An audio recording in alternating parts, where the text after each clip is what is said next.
Carta de Paulo aos Tessalonicenses, capítulo de número 2.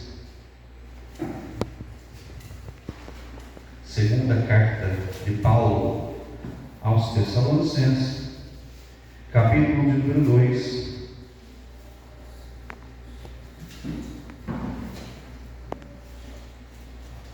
Versículo de número 2.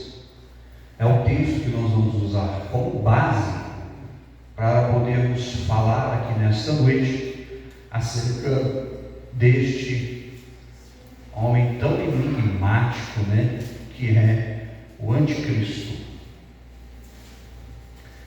Segundo aos Tessalonicenses, capítulo 2, verso de número 2. Nós vamos ler.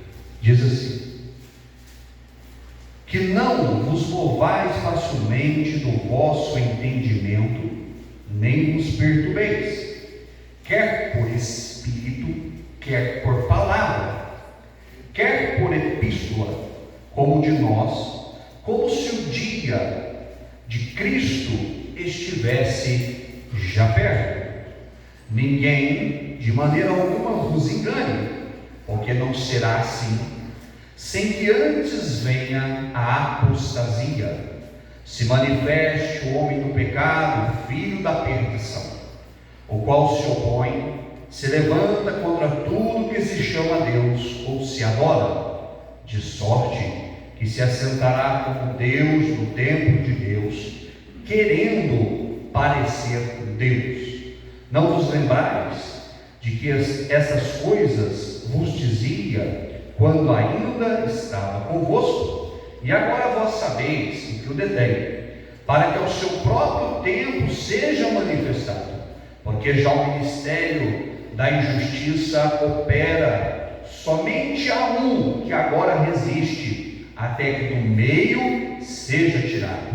E então será revelado o iníquo, a quem o Senhor desfará pelo assopro da sua boca, e aniquilará pelo esplendor da sua vinda.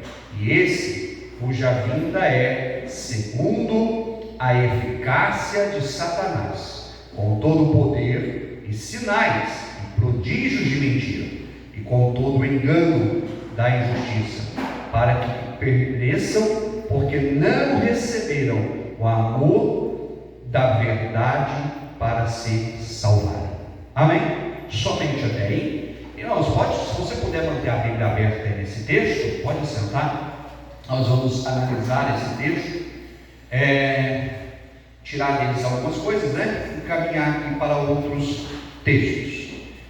Nós vamos falar hoje nós falamos terça-feira passada, sobre o arrebatamento da igreja, e nós vimos como se dará o arrebatamento da igreja, quem seria arrebatado, e nós vamos agora falar um pouquinho acerca do que acontece após o arrebatamento da igreja. E aqui é um mistério muito grande, Deus abençoe. Por quê? Porque, irmãos, após o arrebatamento da igreja, que será um acontecimento ímpar na história, ou seja, nunca houve um acontecimento desse, e depois desse também nunca mais haverá. Nós vimos aqui que o mundo estará em um caos, o mundo estará em confusão devido a este acontecimento. Pessoas procurando entender o que está acontecendo e pessoas entendendo que Cristo voltou. Essas pessoas que entendem são aqueles que conhecem o Evangelho, que se afastaram, que se desviaram. E essas pessoas que estão tentando entender são aquelas que talvez nunca ouviram o Evangelho e não sabem o que é arrebatamento da igreja. Mas no meio deste caos surgirá um homem. Quem é este homem?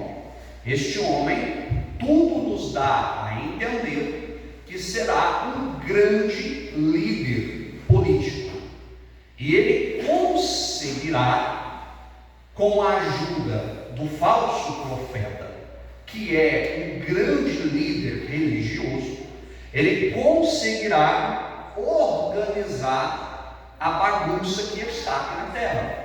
Ele vai conseguir trazer soluções para os piores problemas da humanidade. Quais são os piores problemas da humanidade hoje? Nós podemos listá-los: guerra, fome, seca, doenças sem cura. Estes são os piores problemas da humanidade. Mas este homem, ele vai trazer solução para estes problemas. E quando ele traz solução para estes problemas, o mundo o abraça, o mundo o aplaude, o mundo vai venerar, o mundo vai ver nele o Salvador da humanidade. Ele estabelecerá com Israel, com a nação de Israel, um acordo de paz. E esse acordo de paz durará por 3 anos e meio. Por 3 anos e meio, esse líder político vai conseguir manter a paz no Oriente Médio. Porque o Oriente Médio, se você olhar para lá, a gente está vendo isso hoje lá, aquilo ali é um barril de pólvoras, apenas esperando o fósforo ser aceso para explodir. Mas ele vai trazer paz para Israel, vai formar uma aliança, e por 3 anos e meio, a nação de Israel viverá em paz, por incrível que pareça. Viverá em paz com os seus vizinhos, com a Síria, com a Cisjordânia, com o Irã e todos aqueles que o cercam, o Egito. Isso vai acontecer durante 3 anos e meio. Na metade dos 3 anos e meio, Israel vai quebrar. Não é o anticristo, é Israel. Israel quebra a aliança com este grande líder. E aí começam alguns problemas que vão acontecer. Haja visto que nós não podemos nos esquecer que a grande tribulação é um acerto de contas de Deus com Israel. A grande tribulação é para Israel. O foco de Deus é Israel. Porém, aqueles que conhecem o Evangelho, conhecem a Cristo e aqui ficaram, vão entrar nessa dança. Também vão sofrer a perseguição do anticristo. Mas o primeiro ponto, o principal alvo do anticristo é a nação de Israel. Isso a Bíblia deixa claro em Mateus, Apocalipse e daí por diante. A gente vai ver alguns textos aqui. Mas o que nós precisamos entender? É uma pergunta que já me fizeram várias vezes.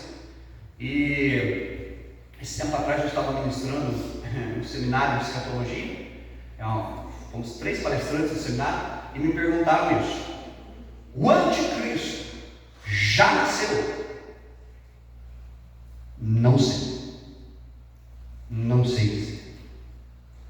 Pode ser que sim. Pode ser que hoje ele seja um bebê. Pode ser que ele seja um adolescente. Pode ser que ele já seja um jovem ou um adulto. Não sei. Se ele já nasceu, se ele já está vivo, isso é quase impossível de se saber. Porém, existem algumas coisas que acontecem, que nós vamos ver aqui agora, que já nos mostram o caráter do anticristo. Vamos lá. Primeira epístola de João, olhe comigo. Primeira epístola de João, capítulo de número 4, o versículo é o versículo de número 3. Olha o que João vai dizer. Primeira epístola, versículo de número 3.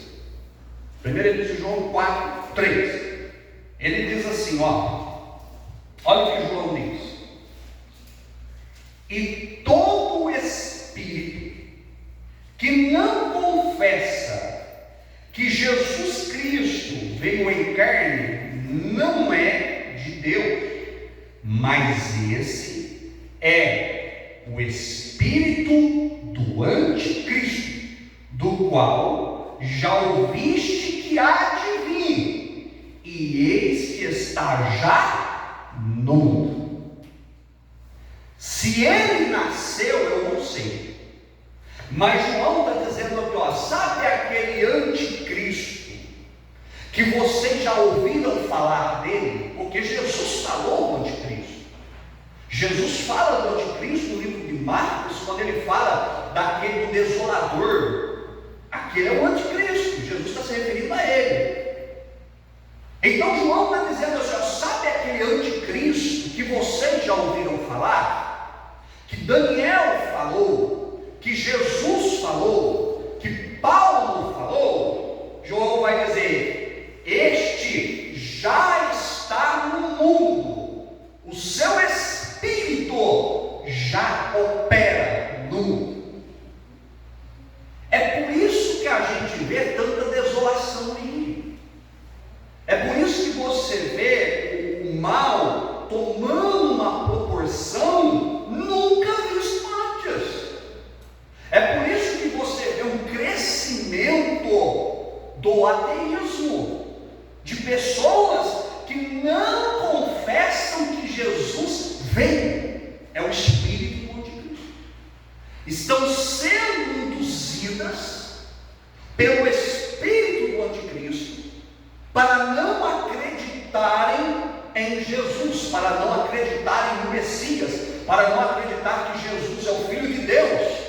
Se você chegar dentro de uma universidade e você perguntar para os professores universitários quem é Jesus, eles vão dizer, Jesus foi um grande homem da história, Jesus foi um grande pensador da história, Jesus foi um grande filósofo, e você diz para ele, mas Jesus era o Filho de Deus. Aí ele começa a rir na tua cara, aí ele começa a zombar de você, porque o espírito do anticristo já age no coração dessas pessoas, para que elas não reconheçam Jesus como Filho de Deus. Então, perceba, se o anticristo já nasceu, eu não sei, mas que o seu espírito já está operando, isso é fato, e João deixou isso bem detalhado na sua carta. Agora, olha o que Paulo vai dizer em 2 Tessalonicenses, lá onde a gente estava mesmo, ó. Olha o que Paulo também diz, 2 Tessalonicenses, capítulo 2, versículo 7, o texto que nós estávamos, eu deveria ter lido primeiro, né? Mas eu coloquei na sequência aqui. Olha lá, 2 Tessalonicenses 2,7, olha o que Paulo fala. Paulo diz assim, ó, porque o ministério, porque já o mistério da injustiça opera. Esse aqui é o espírito do anticristo. É a ação. Paulo está dizendo só, ele já opera, ele já está agindo, ele já está preparando o mundo para a sua ascensão, para o seu domínio. Porque quando o anticristo surgir, irmãos, o coração das pessoas tem que estar aberto para recebê-lo.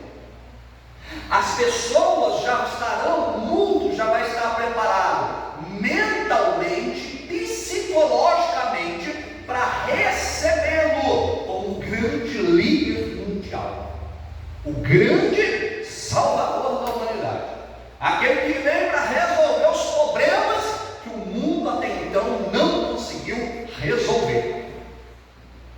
Olha para você ver como é a situação. Segundo alguns teólogos e estudiosos, por causa do texto que nós ainda vamos ler em Apocalipse, segundo esses teólogos, quando o anticristo surgir, quando ele surgir, haverá só um idioma mundial. Segundo alguns especialistas, haverá só uma moeda e só uma religião. E quando você pega o cenário mundial, você vê que tudo está caminhando para isso. Hoje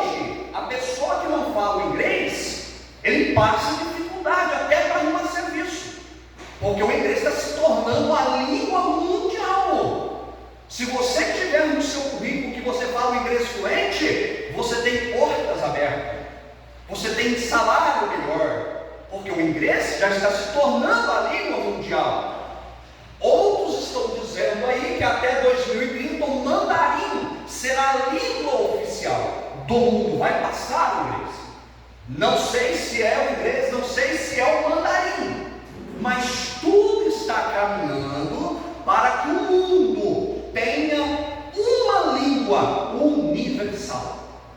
Nós teremos outros dialetos, teremos a língua nativa, sim, mas existirá uma língua mundial. Segundo os especialistas em escatologia, haverá só uma moeda para que o anticristo tenha domínio sobre o comércio, sobre o poder monetário. E o que nós estamos vendo aí? Nações se unificando e formando blocos comerciais. Junta lá 5, 6 países, nós temos a União Europeia. Junta mais alguns países, nós temos aqui o Mercosul, aqui na América do Sul. Junta mais alguns países, nós temos blocos econômicos que estão caminhando para daqui a alguns anos se unificarem em um bloco só.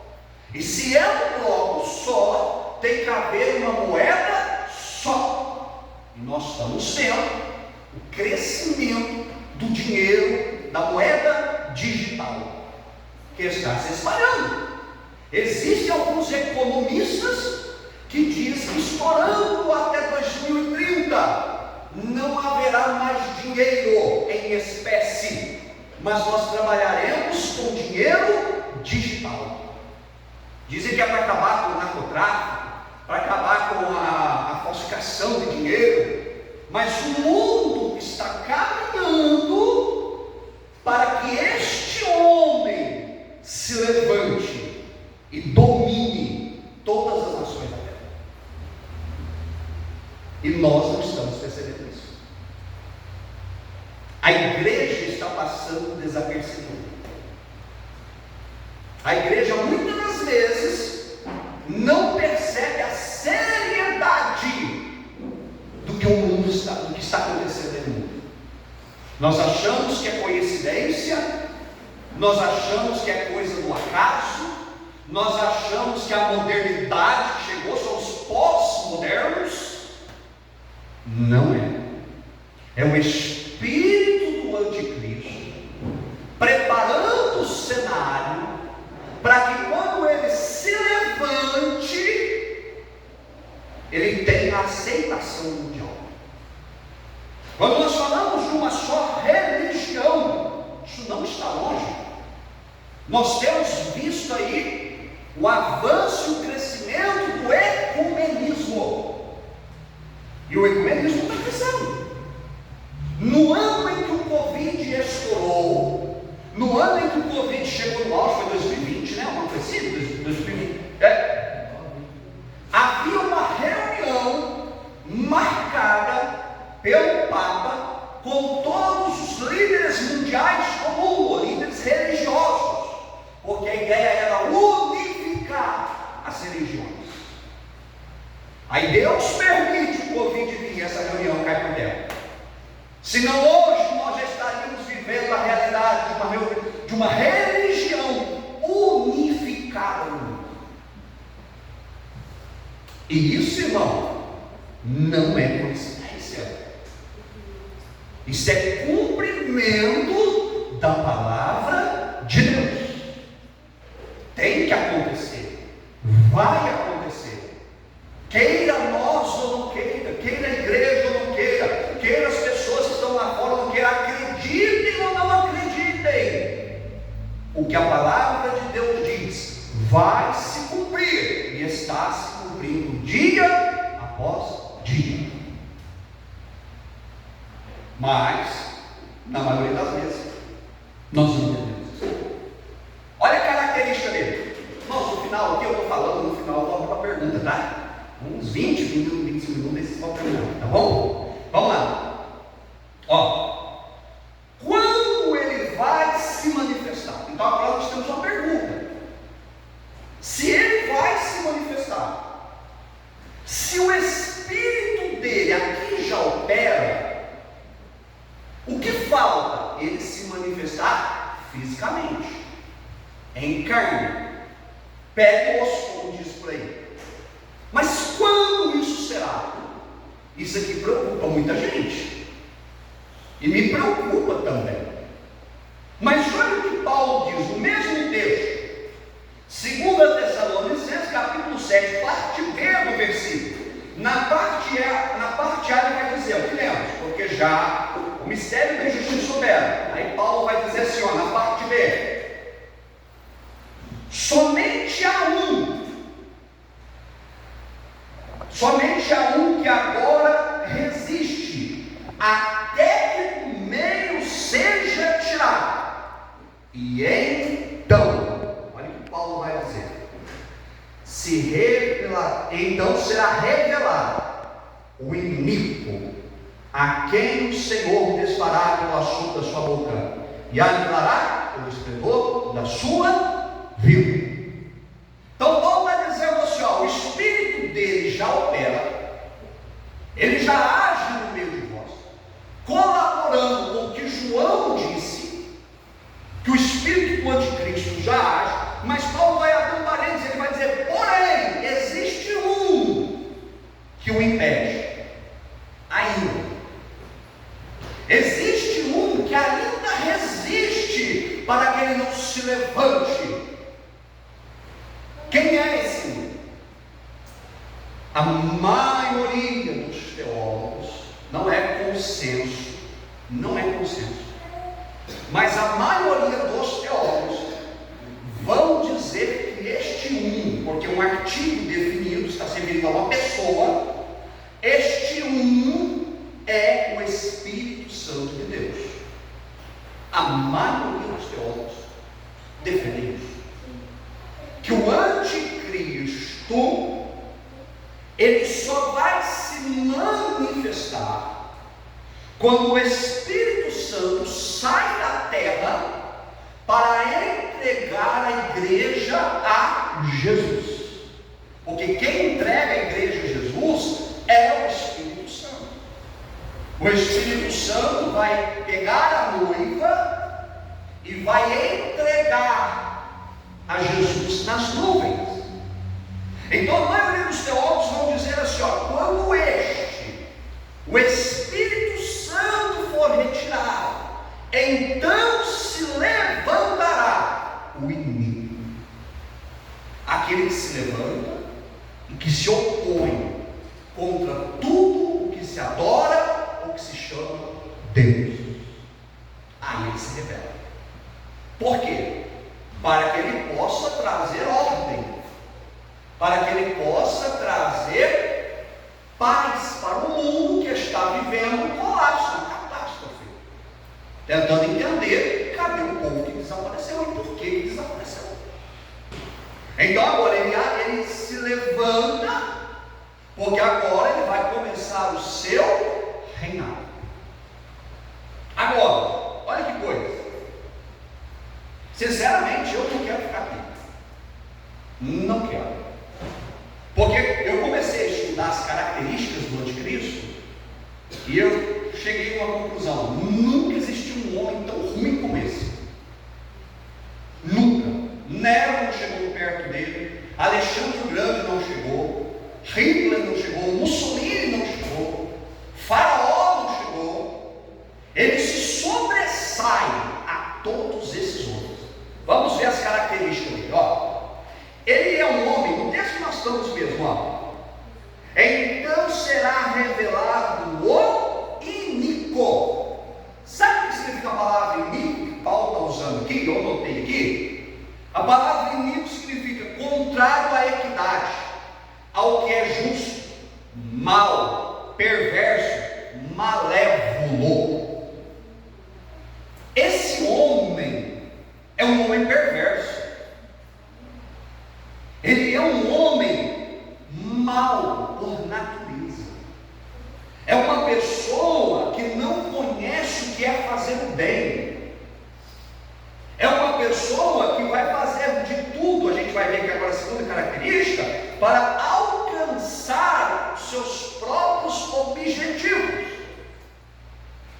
E por esse motivo, ele é perverso mau e injusto. Tudo ao contrário de Deus. Deus é bom, Deus é amor e Deus é justo. Ele é mau, perverso e injusto. Por isso que ele é anticristo.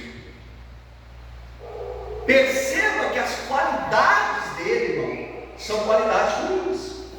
Ele não tem uma qualidade boa. Todas as qualidades dele apontam para um ser perverso e ruim. Olha o que o texto continua dizendo, ó. Olha lá, ó. Versículo 9. Esse cuja vinda é segundo a eficácia de Satanás. Só que aí eu fui procurar o que significa a palavra eficácia aqui no original. Eficácia aqui significa diz respeito à capacidade de alcançar os objetivos próprios colocados. Ele é uma pessoa determinada a alcançar os seus objetivos. Ele é um ser, um homem determinado que todos o adorem, que todos o reverenciem, que todos o reconheçam como Deus. Ele é tão determinado que a um dado momento, eu não sei que momento que é esse, tudo nos dá a entender que é um atentado contra a vida dele, e eu também não sei quem é que vai fazer esse atentado contra a vida dele. Está em Apocalipse capítulo 13, ele vai ser ferido. E essa ferida, porque ele é homem, gente, ele é tudo isso aqui, mas ele é ser humano, ele é homem de carne e osso. Ele vai ser ferido, e é uma ferida de morte. É uma ferida que vai levá-lo à morte, é uma ferida perigosa. Mas o falso profeta, que é um líder religioso, não sei se é um rabino, se é um pastor, se é um padre, se é um guru, não sei, é um líder religioso, ele vai curá-lo da ferida de morte. E então todos o adorarão, achando que ele ressuscitou. E ele quer tanto ser adorado que Apocalipse 13 diz que ele vai levantar uma estátua de si mesmo, para que as pessoas adorem essa estátua. E pior, ele vai dar poder para esta imagem falar esse nome. E as pessoas vão se curvar diante da estátua dele, vão adorar a sua imagem, a imagem da besta, a imagem do anticristo, porque ele quer ser apaixonado, ele quer ser reconhecido como Deus, ele quer se assentar como Deus e ser Deus. Olha a situação dele. E aí Paulo vai nos dando mais algumas qualidades, e aí o negócio vai ficando complicado. E é por isso que eu digo que eu não quero ficar aqui. E tomara que a gente não fique aqui, nenhum de nós, tomara que todos nós subamos no arrebatamento da igreja. Porque olha o que vai acontecer. Veja comigo. Ele vai implantar o seu governo. Agora vamos lá, Apocalipse 13. Olha como vai ser o governo dele, do anticristo. Apocalipse 13. Veja o governo desse homem. Apocalipse 13, capítulo 13, versículo 1. Olha lá. Ó, Apocalipse 13, capítulo 15, vai dizer assim, ó. Olha o governo deste homem.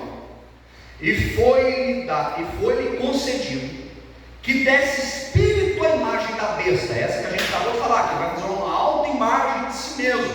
Ele deu um espírito para ela, para que ela pudesse falar. Olha lá. Para que também a imagem da besta falasse e fizesse com que fosse morto todos os que não adorassem a imagem da besta. O governo dele vai ser um governo ditatorial. Você tem duas opções no governo do anticristo: ou você o adora, ou você morre. Duas opções, não tem três. Ou você presta culto de adoração a ele, ou você morre. E provavelmente, isso aqui não está na Bíblia, eu estou fazendo analogia, provavelmente esta morte não será rápida e indolor.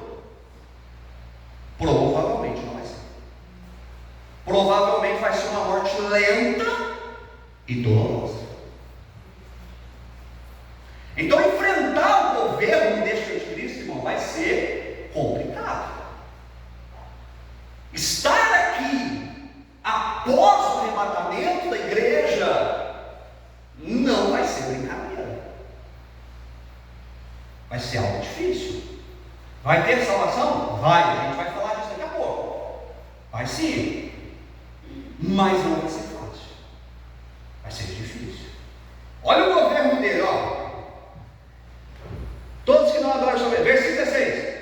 E fez que a todos, pequenos e grandes, ricos e pobres, livres e servos. Irmão, no governo de Deus não tem esse negócio assim, ó. Aí eu sou milionário. Hoje, dependendo do dinheiro que você tem, você compra juiz, você compra governador, você compra autoridades, você compra tudo quanto é coisa. Nisso aqui não tem não. O anticristo, né? Vai ter um nome, né? Não sei qual é o nome dele, mas vamos lá. O anticristo, eu te ofereço tanto. Não interessa. É ricos e pobres, é livres e servos, é pequenos e grandes. Não interessa se você é da alta classe ou se você é um miserável. Ou você o adora, ou você morre. Não tem acordo. Porque ele não está preocupado com poder financeiro. Ele não está preocupado em adquirir e acumular riqueza. O que ele quer é que as pessoas o adorem como Deus. Olhe lá.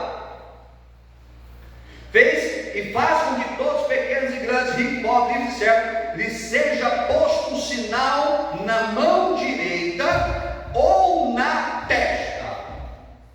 Aí ele vai dizer assim: eu quero identificar os meus, porque ele é possessivo.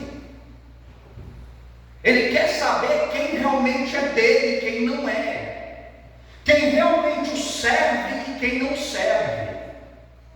Perceba que as qualidades dele são qualidades ruins. Então agora ele vai implantar um sinal na autoridade. E todos aqueles que o servem terão que adquirir este sinal. A Bíblia diz, o texto está dizendo mais no final, que será ou na mão direita ou na testa. Mas todos que o servem terão que ter este sinal. Por quê? Porque se não tiver esse sinal, olha lá, versículo 17: para que ninguém possa comprar ou vender, senão aquele que tiver o sinal, ou o nome da besta, ou o número do seu nome. Então por aqui você percebe que quando ele implantar o seu reinado, o que vai valer agora não é mais dinheiro. Dinheiro aqui não tem valor nenhum. Você pode chegar no mercado com R$1.000 e dizer assim: olha, eu te dou R$1.000 por um pacote de arroz que custa 25. O dono do mercado vai dizer: deixa eu ver a sua mão, deixa eu ver a sua testa. Não tem a marca, não tem o número do nome dele, então o seu dinheiro não vale nada. Gente, isso aqui vai se tornar horrível. É por isso que a nossa esperança, a esperança da igreja, não é governo, não é melhora no sistema, não é melhora no mundo, não é melhora na economia. A nossa esperança é a vinda do Senhor Jesus para nos buscar. Porque quando isso estiver acontecendo, a igreja estará na glória, cantando o hino da vitória e dizendo: onde está, ó morte, o teu aguilhão? Nós vencemos. Essa é a esperança da igreja. E olha lá, então ele vai implantar um governo mundial.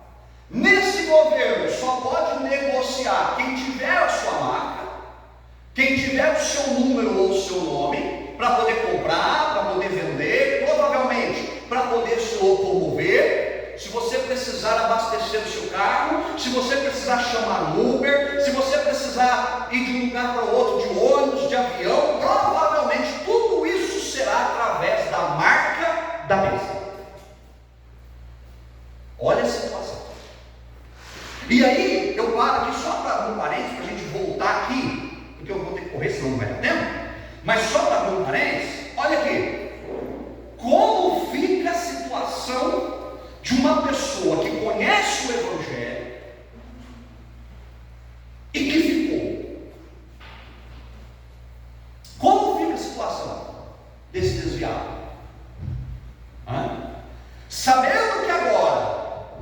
Ele não pode assentar a marca. Ele não pode se render ao anticristo. Ele não pode adorar o anticristo. Mas por outro lado, ele sabe que agora ele não consegue comer, ele não consegue vestir, ele não consegue beber, ele não consegue se locomover. Até onde? Aí a minha pergunta: vai a fé dessa pessoa que ficou aqui? E hoje, irmãos, a porta da graça está aberta. E nós, por pouquinhas coisas que acontecem, nós achamos que é tão difícil servir Jesus. Por pequenas coisas que sobrevêm, nós achamos que está tão difícil. Difícil vai ser isso aqui, ó. Difícil vai ser enfrentar isso aqui. Difícil vai ser passar por isso aqui. Aí vai ser difícil. Aí vai ficar complicado. Então ele implanta o seu reinado. Ele implanta o seu governo. Olha bem, só que aí o negócio complica. Porque o governo dele vai ser um governo forte. O governo dele vai ser um governo de mão de ferro. Olha o que a Bíblia vai dizer. Não é eu. Apocalipse capítulo 13, versículo 7. Olha o 7. Olha o 7, o que vai dizer. Diz assim: e foi-lhe permitido, está falando do anticristo, foi-lhe permitido fazer guerra a quem? Aos santos. E o que acontece? Vencê-los. Olha a situação. Esses santos aqui são aqueles que aceitaram Jesus depois do arrebatamento. E a gente vai chegar lá. Aqueles que desviados, que voltaram para Cristo, que ouviram a pregação dos 144 mil, os anjos pregando, as duas testemunhas. Esses santos aceitaram Jesus. São os santos da grande tribulação. Mas eles vão perder a guerra. Hoje, Jesus disse assim, ó, contra a minha igreja, as portas do inferno não prevalecem, mas aqui a história mudou, eles vão perder. Olha lá, ó, e foi-lhes permitido fazer guerra aos santos e vencê-los. E olha o poder que ele vai ter. E deu-se-lhe poder sobre toda a tribo, língua e nação. Além dele vencer os santos que estarão aqui, ele vai matar, vai decapitar, vai ser uma morte cruel. Ele ainda vai ter poder sobre todos os povos, línguas e nações. Até. Então perceba que o governo dele é um governo, irmãos, que não tem para onde fugir. Quem ficar aqui não tem para onde esconder-se no anticristo. Você tem duas opções: enfrentá-lo ou enfrentá-lo. Não tem como. Vai ser dias terríveis. Vai ser dia de lamentação, de choro, de angústia, de tristeza. Nós vamos ver aqui no finalzinho aqui, mas o próprio Jesus vai dizer assim, ó, se esses dias não fossem abreviados. Jesus está se referindo à grande tribulação, porque ele está falando no contexto do Sermão do Monte, da grande tribulação. Jesus está dizendo assim, se esses dias que o anticristo está reinando, que a grande tribulação não fossem abreviados, nenhuma carne se salvaria. Ninguém conseguiria escapar. Olha lá, olha que terrível o governo dele, ó. Apocalipse 11:7. Olha o 7. 11:7.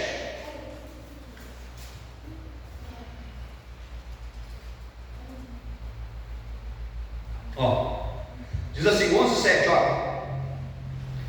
E quando acabarem o seu testemunho, a besta que sobe do abismo lhes fará guerra, e as vencerá e as matará. Essas aqui são as duas testemunhas. Dois homens que vão pregar o Evangelho, que vão anunciar a salvação através de Cristo, mas o governo do anticristo é tão poderoso que ele vai fazer guerra contra as duas testemunhas e vai vencê-las. Vai vencê-las de tal maneira que, se você continuar o texto, vai dizer que as duas testemunhas, esses dois pregadores, serão crucificados na praça de Jerusalém. Vão morrer crucificados pelo anticristo. Olha o poder que esse homem terá na mão. E esse poder, irmãos, preste atenção, só é permitido porque Deus permitiu. Aqui Deus não perdeu o controle não, né? Porque dependendo do jeito que você olha, nossa, o diabo dominou o negócio e Deus perdeu o controle. Não! É Deus quem está permitindo isso. É Deus quem outorga essa autoridade.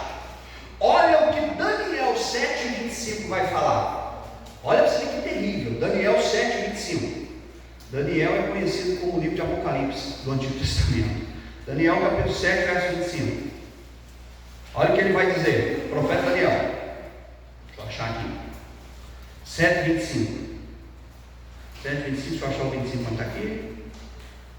Olha a audácia desse anticristo. Olha a audácia desse homem. Olha o que Daniel vai dizer que ele vai fazer.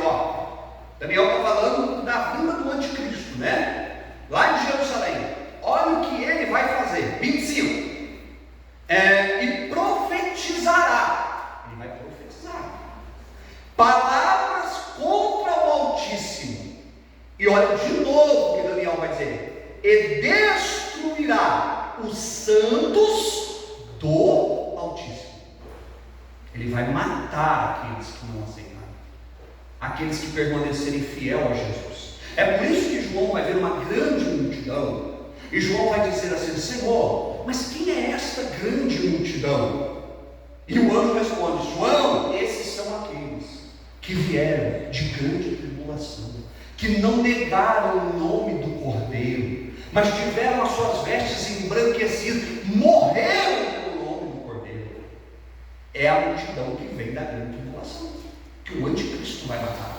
Olhe bem, destruirá o céu, cuidará em mudar os tempos e as leis. Tudo indica que ele vai querer mudar calendário, porque Daniel está falando aqui para Jerusalém, mudar os calendários festivos da nação de Israel, e vai mudar as leis. Agora tudo é permitido, nada mais é errado, é relativo, cada um enxerga do jeito que quiser enxergar. Ele vai tentar alterar as leis, provavelmente, irmãos, vai ser uma libertinagem danada, porque essa é a ideia dele, fazer o ser humano pecar contra Deus. Olhe lá, as leis, e eles serão entregues nas suas mãos por um tempo, e tempo e metade de um tempo. Aqui está falando dos 3 anos e meio. Por um tempo, metade de outro tempo. 3 anos e meio, Daniel escreveu. Durante 3 anos e meio, o anticristo vai persegui-los. Deus entregará os santos na sua mão. Eles vão morrer na mão do anticristo. Vão dar a sua vida, vão ser decapitados, vão ser mortos, se não quiserem adorar a imagem da besta. Então perceba que o governo dele, irmãos, é um governo cruel. É um governo cruel, é um governo terrível. Ele não terá misericórdia de ninguém. Ele não terá compaixão. Esse sentimento de amor, compaixão, piedade, misericórdia não fazem parte do caráter do anticristo. Ele é um ser terrível. E ele vai fazer de tudo para alcançar o seu objetivo. Agora, olha lá. Além dele pelejar contra os santos, dele conseguir matar, ele vai vencer aqueles que servem a Jesus. As pessoas da terra vão ver nele um grande homem, vão ver nele uma pessoa diferenciada. Alguém, o anticristo, ele é alguém que chama a atenção para si. As pessoas vão olhar para ele como uma referência mundial. Por quê? Porque ele tem poder. E quando eu digo poder, eu estou dizendo poder de fazer milagres, de fazer grandes proezas. Olha o que Apocalipse 13 diz. Vamos lá. Apocalipse capítulo 13, verso 13. Olha o que ele faz e por que as pessoas vão acreditar nele. Apocalipse 13. Olha lá. Veja bem, olha o que ele vai fazer. Curar paralítico para ele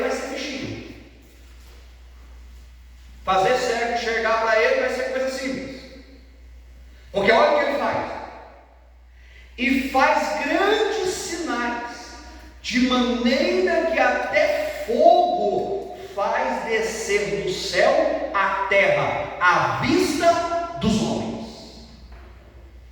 Olha o que ele vai fazer. Ele vai dizer, digamos, vamos contextualizar, ele vai dizer, vocês querem ver um sinal? A multidão olhando para ele, as câmeras, a internet, o YouTube, o Google, o Instagram, o Telegram, o Facebook, tudo focado nele. Vocês querem ver o que eu faço? Que desça fogo do céu. Dá para enganar muita gente, não dá? Dá para arrastar a multidão, não dá? Dá para levar muita gente atrás de si. E ele vai enganar muita gente. Só que aqueles que conheceram o Evangelho, aqueles que conhecem quem é o anticristo, é por isso que é importante esse tipo de culto, a gente entender quem é o anticristo. Não que a gente vai ficar, mas é bom a gente entender. Porque aqueles que conheceram e ficaram, vão olhar para ele e vão dizer: você é um falso profeta, você é o anticristo. Porque elas foram ensinadas, entenderam? Então aqueles que ficarem aqui, conhecerem, vai ser dolorido. Olha lá, ó, quer ver? Continuando. Ó, no capítulo 13 mesmo, ó, versículo 14, a parte A do versículo, ó. E enganará os que habitam na terra com sinais que lhe foi permitido que fizesse em presença da besta. Então perceba que ele vai conseguir alcançar o seu objetivo. Ele vai enganar. Ele vai levar multidões atrás dele, com seus sinais, com os seus prodígios, com as maravilhas que ele vai fazer. Nós só temos um homem na história, pelo menos que eu lembre, que fez descer fogo do céu, foi Elias. Não conheço mais ninguém, mas ele vai fazer. Ele vai fazer. Ele vai fazer descer fogo do céu, e não somente isso, muito mais maravilhas, sinais à vista das pessoas. Olha aqui, ó. Versículo de número, deixa eu só achar aqui, dando sinais de maneira. Ele vai ser, irmãos, olha aqui para você ver. Versículo 15. Versículo 15, a gente já passou por ele, mas vamos lá que eu anotei uma coisa aqui, ó. Foi-lhe concedido que desse espírito à imagem da besta, para que também a imagem da besta falasse, e fizesse que fosse morto todo sinal. E faz que todos os povos, pequenos, grandes, ricos, pobres, certo, sejam postos com sinal na mão e na terra, para que ninguém possa comprar ou vender, senão que tiver o sinal, ou o nome da besta, ou o número dela. Aqui há sabedoria. Aquele que tem entendimento, calcule o número da besta, porque é o número de um homem, e o seu número é 666. Ele vai ser um homem que fala com eloquência, porque ele vai conseguir ganhar muita gente, vai ser um bom orador, né? Isso é fato, por isso que ele vai enganar. E aqui vai dizer que ele tem um número. Esse número é 666. Alguns teólogos, eu estou dizendo isso com muita sinceridade, defendem que esse número é literal. 666. Defendem que esse número é literal. Só que ele está dizendo aqui, ó, João está dizendo, aqui há sabedoria. Aquele que tem entendimento, calcule o número da besta, porque é o número de homem, não de um homem, de homem. É diferente, um e de é diferente. E o seu número é 666. Alguns teólogos vão acreditar que esse é um número literal, que realmente vai chegar nas pessoas e vai colocar 666, outro vai colocar 66. Eu acho um pouco difícil. Estou dando a minha opinião. Quem vai ter um sinal vai, está cravo para cima do texto. Ele vai colocar um sinal. Mas o escritor está dizendo aqui, ó, aqui há sabedoria. Aquele que tem entendimento, entenda. Por que o escritor usa 666? Ou seja, 666. Porque dentro da numeração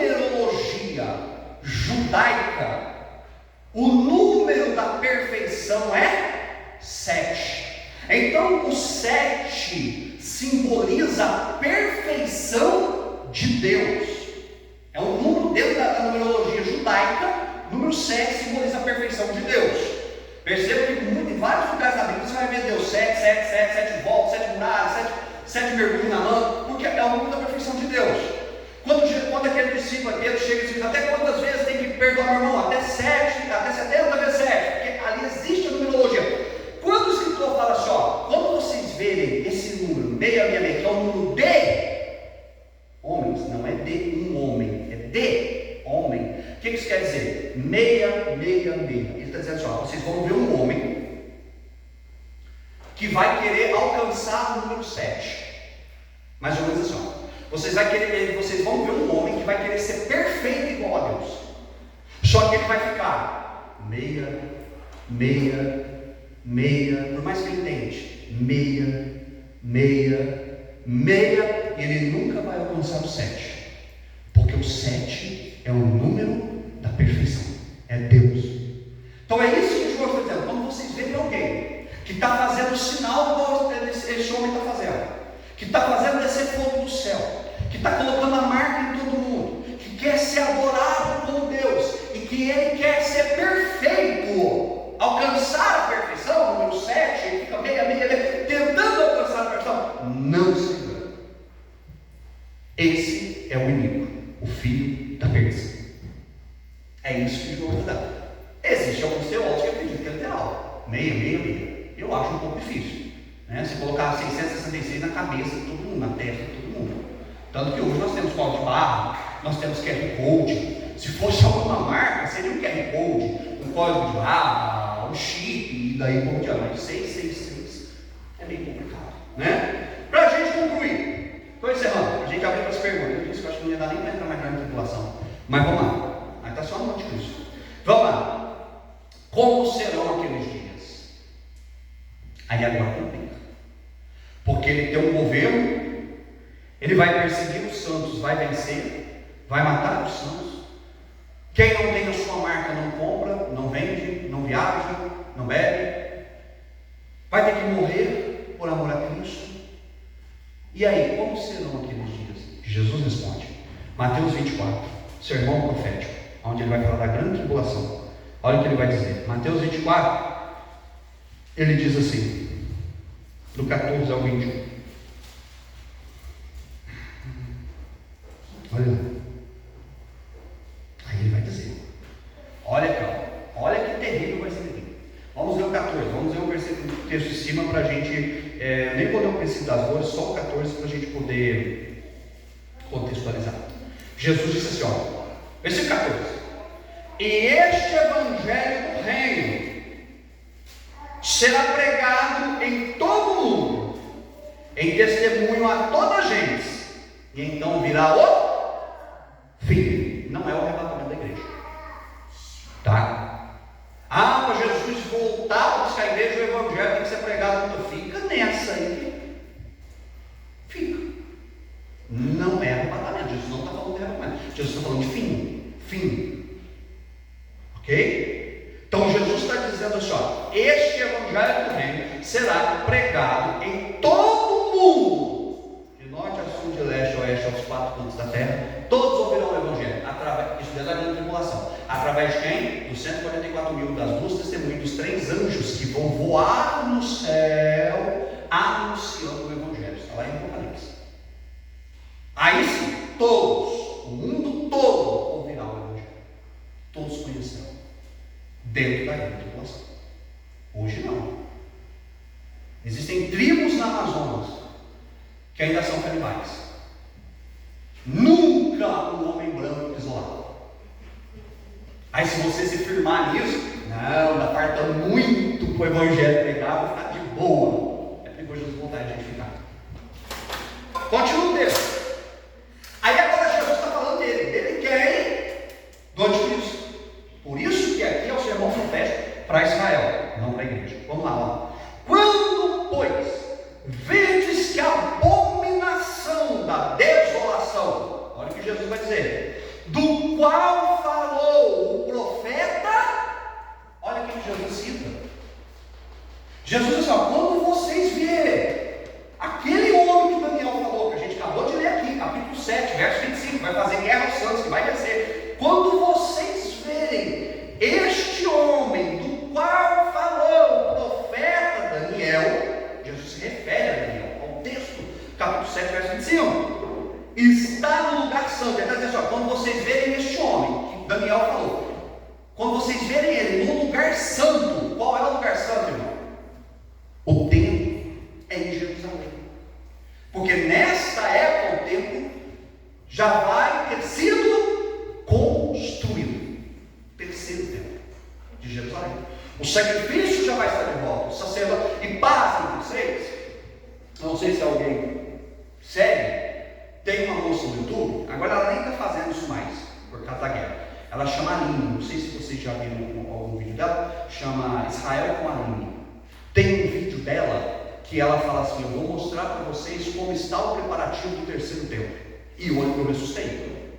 Aí eu me assustei, porque já está tudo preparado. Até os levitas já começaram a ensaiar como fazer o sacrifício novamente. Isso agora. O altar já só não tem a arca da aliança, mas o candelabro, a pia de bronze, já está tudo pronto, guardado em um museu que se chama Museu do Templo, lá em Jerusalém. Aí eu assustei, porque Jesus disse assim: olhai para a figueira. Essa figueira é Israel. Quando a figueira começa a dar folha, porque já está na hora de colher os frutos, e a figueira é Israel. Então Jesus está dizendo: olhar para Israel. Quando Israel começar a ter essas dificuldades, passar por esses problemas, começar a construção, cuidado, está na hora de colher. A colheita já está aí. Olha lá, continua. Então ele está dizendo assim: quando vocês virem a abominação da desolação que falou o profeta Daniel, lá no capítulo 7, versículo 5, está no lugar santo que é Jerusalém, aí Jesus vai dizer: quem entenda? Entenda o que eu estou falando. Olha o que ele vai dizer. Então, isso aqui é para os judeus. E Jesus está falando para os judeus. Olha que terrível. Então, quem estiver na Judeia, que fuja para os montes. Quem estiver sobre o telhado, não desça para tirar alguma coisa da sua casa. Quem estiver no campo, não volte atrás a buscar as suas vestes. Mas ai das grávidas, a das que amamentam, naquele dia. Orai, para que a vossa fuga não aconteça no inverno e nem no sábado, porque haverá então grande aflição como nunca houve, desde o princípio do mundo, agora nem tampouco haverá jamais. Por quê? Porque Jesus está dizendo assim: quando vocês virem, isso é para os judeus, tá bom? Para os judeus. Quando vocês virem o anticristo chegando em Jerusalém, cometendo a abominação e a desolação do templo, entrando dentro do templo, Daniel vai explicar isso no capítulo 9, entrando dentro do templo, querendo se assentar como Deus, ser Deus, cuidado. Quem está na Judeia, corra para os montes, porque o negócio vai pegar do lado de Jerusalém. É isso que Jesus está dizendo. Ai das grávidas, que amamentam, orai para que a vossa fuga não seja no sábado, porque no sábado o judeu não podia fugir, não podia correr. Então Jesus está dizendo: cuidado, porque aí o anticristo vai começar a perseguir a Israel, até que Jesus venha para poder solucionar o problema. Aí Jesus vai concluir dizendo: Jesus vai dizer: aqueles dias são tão terríveis, nunca houve, nunca haverá. O holocausto não chega perto disso. A matança de Alexandre o Grande não chega perto disso. O reinado de Roma não chega perto disso. O que Faraó fez com os bebês no Egito, o que Herodes fez com as crianças, não chega perto. Vai ser um dia, vai ser dias que nunca houve igual. E depois desses, nunca mais haverá também. Tão terrível que vai ser. Aí Jesus conclui dizendo assim: e se aqueles dias, tem pastor que usa isso para esses dias de hoje, né? Os dias estão passando depressa, porque Jesus diz que esses dias não é para esses dias, tá? E se aqueles dias não fossem abreviados, nenhuma carne se salvaria, mas por causa dos escolhidos serão abreviados aqueles dias. Por que serão abreviados? Porque vai ser só 3 anos e meio. Se for mais, provavelmente nenhuma carne se salvaria. Esse é o reinado de Cristo. Mas isso nós só falamos do governo dele, certo? Aí ainda a gente tem as 7 trombetas, que aí não é o anticristo, não é o anticristo, aí é Deus, aí é juízo de Deus.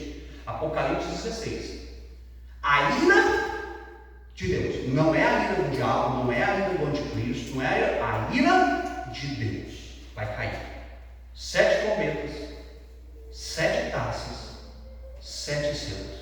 E o que me assusta é que, se eu não me engano, na última trombeta, o anjo, ele diz: ai, ai dos moradores da terra. Ele está dizendo: coitado de quem mora aí. Então aqui nós só falamos do reinado de Cristo, só. Mas se a gente for ver o que vai acontecer aqui, irmão, dos 7 selos, nas 7 taças, nas 7 trombetas, dá para ficar não. Tem que agarrar com Jesus. Porque enquanto tudo isso está acontecendo aqui na terra, a igreja está no céu, passando pelo tribunal de Cristo, recebendo cada um segundo as suas obras, e entrando nas bodas do Cordeiro para ceiar com Jesus, até que se finde os 7 anos, para que Jesus volte com a sua igreja, defenda Israel, amarre o anticristo e o falso profeta, o lance no lago de fogo e prenda Satanás por 1000 anos e estabeleça um reinado chamado milênio. Tá bom? Deus abençoe os irmãos. Vamos lá, irmãos.